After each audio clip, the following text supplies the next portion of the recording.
Good morning, students.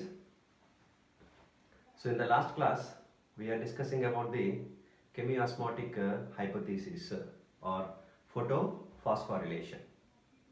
So, this chemiosmotic hypothesis, why we study is the light-driven ATP. That means, in the presence of light, the ATP is generated through phosphorylation in the chloroplast.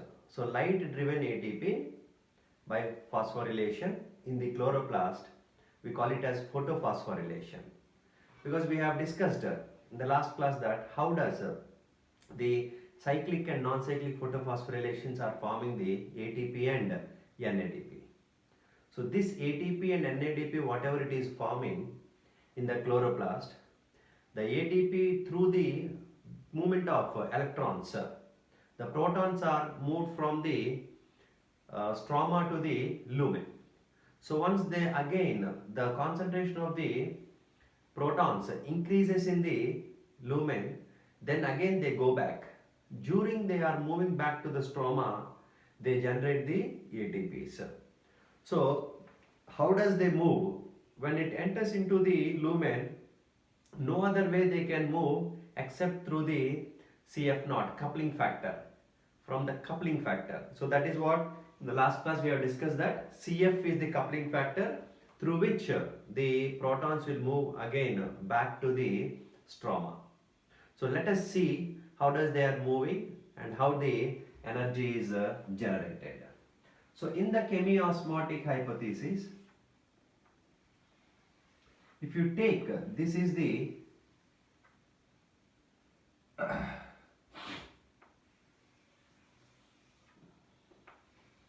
this is one thylakoid, say one thylakoid. So inside the thylakoid only you see the space called as lumen.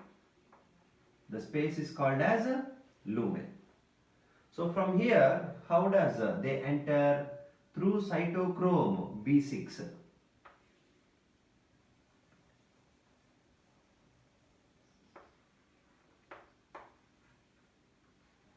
Through cytochrome B6 they entered. From where? In the non-cyclic photophosphorylation, the pigments, the light harvesting centers are present. The light harvesting centers are present in the thylakoid membrane that we already discussed. So from photosystem 2, that is 680, to photosystem 1, that is 700. In the transfer of electrons, from the photosystem 2 to cytochrome B6, from here to here. In the cytochrome B6, it will allows the movement of protons that we have discussed. So in non-cyclic photophosphorylation, total 4 protons are present, out of which from 2 electrons, 2 protons will enter from the stroma. This is outside is nothing but the stroma. Outside is stroma, whereas inside is lumen.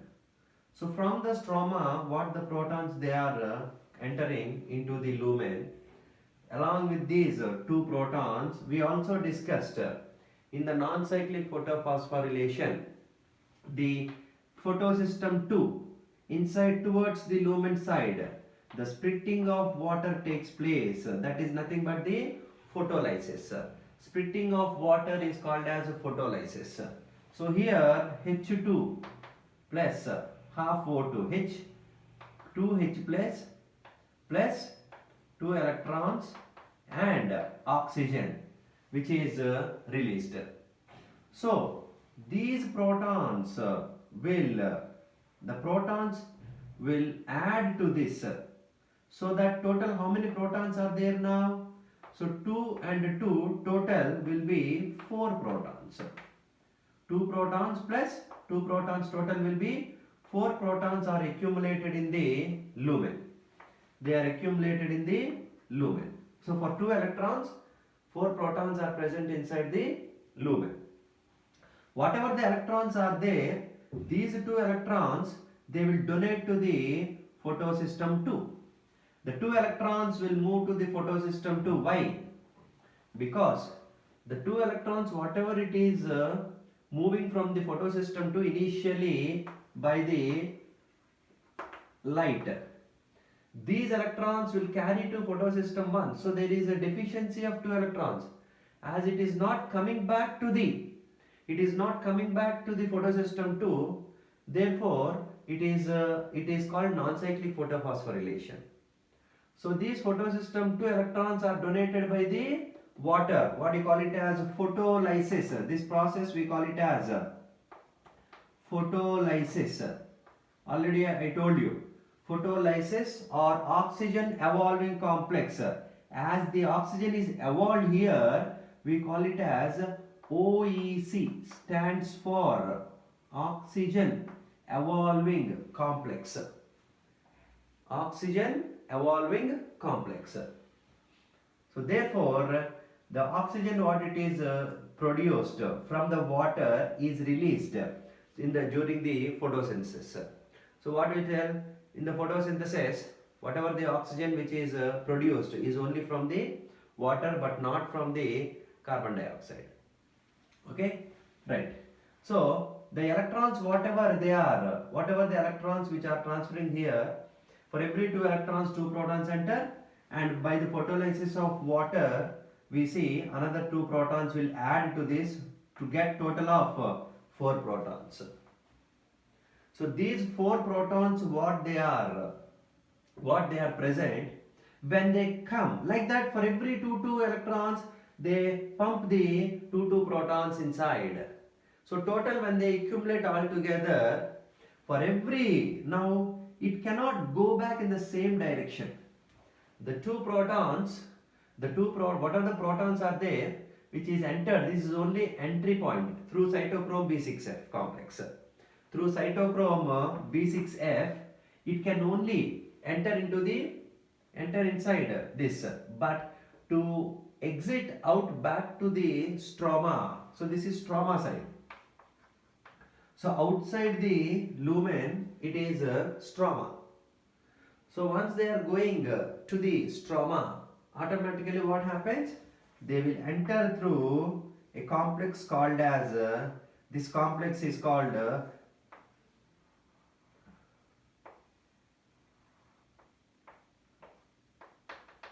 that means here we see the CF naught, that is CF, coupling factor. CF stands for coupling factor. Okay, so through the coupling factor, they enter inside.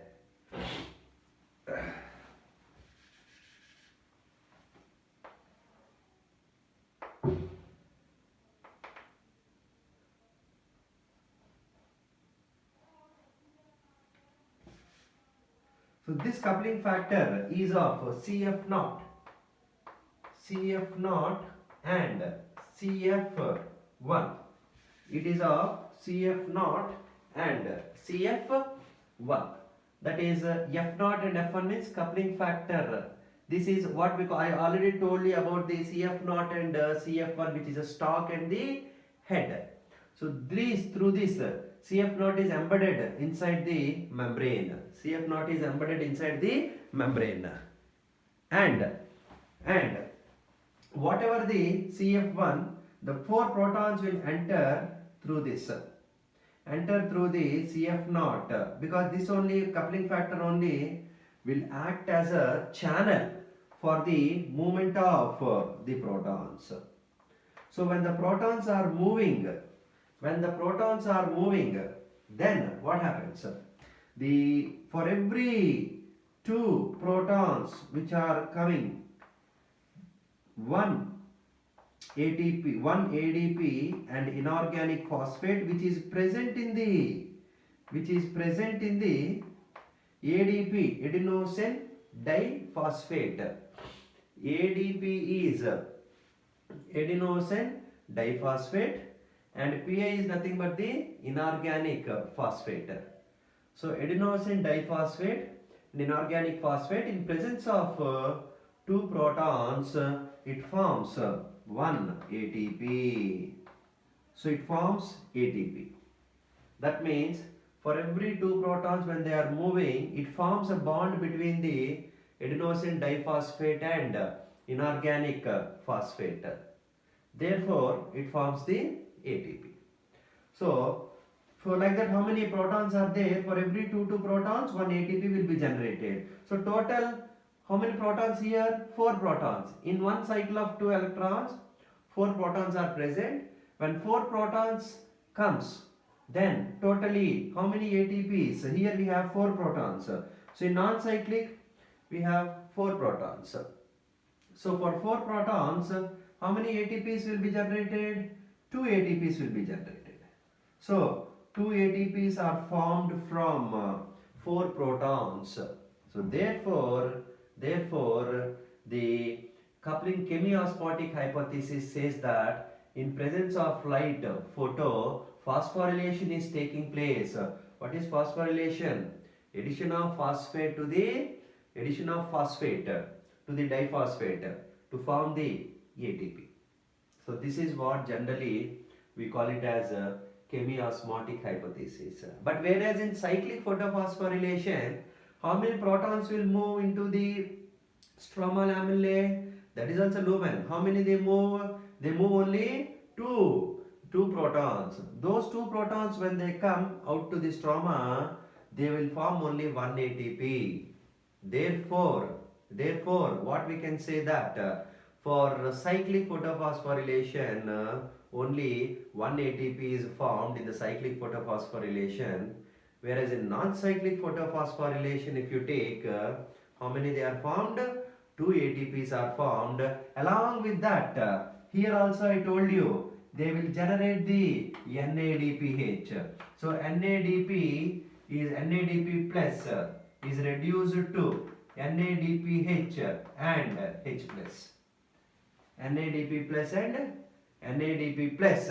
These electrons along with the two electrons with protons, they will, electrons and protons, they form they reduce to NADP plus is reduced to NADPH and H plus. So one NADP is the energy which is formed, and along with that 2 ATPs are formed in the non-cyclic photophosphorylation. Whereas if you take in the cyclic, only one ATP is generated. So that is what we call it as chemiosmotic hypothesis. So now you understood, hope you understood that how the ATPs are generated in the chloroplast. Okay, so oxygen is evolved in the photosynthesis here itself, and along with that we see the energy also which is formed. Okay, so write down the point wise what we have discussed, and who is the scientist Peter Mitchell who is involved in this explanation of chemiosmotic hypothesis. Okay, so note down the definition. Light driven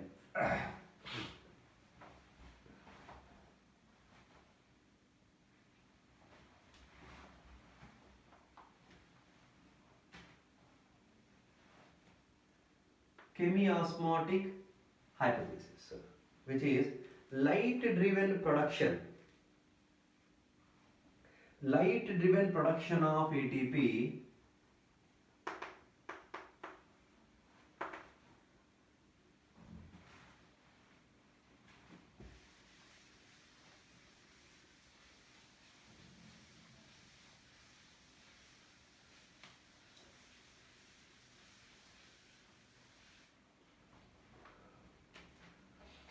light driven production of ATP in chloroplast.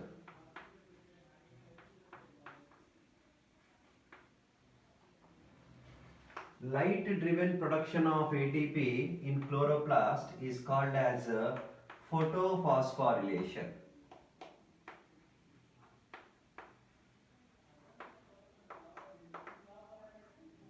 Is called as photophosphorylation. So this was proposed by Peter Mitchell in 1961.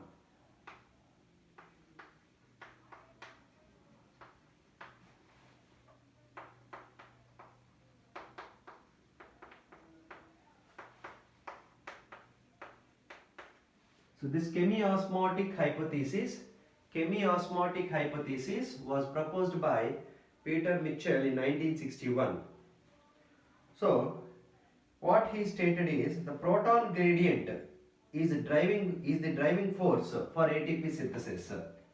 What he stated is the proton gradient, the proton H plus,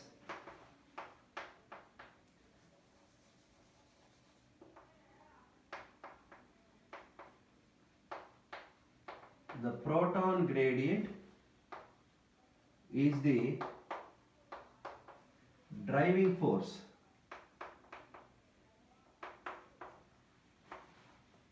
for the synthesis of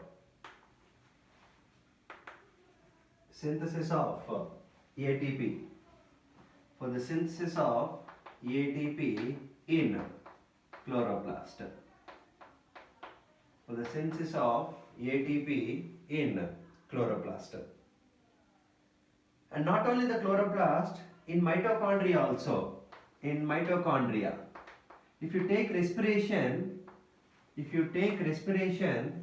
you will see this in mitochondria.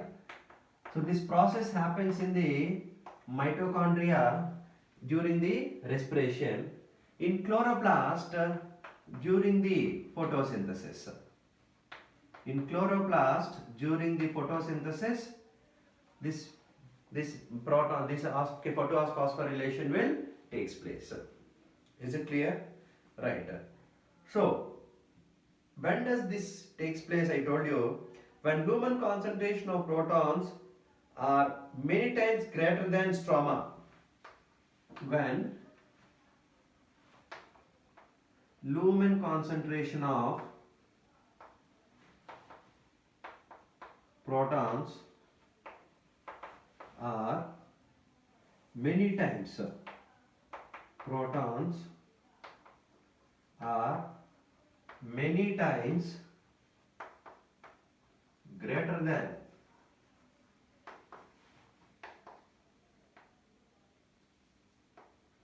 stroma. If they are many times greater than the stroma, then what they do, it leading to the proton concentration gradient, leading to the proton concentration gradient,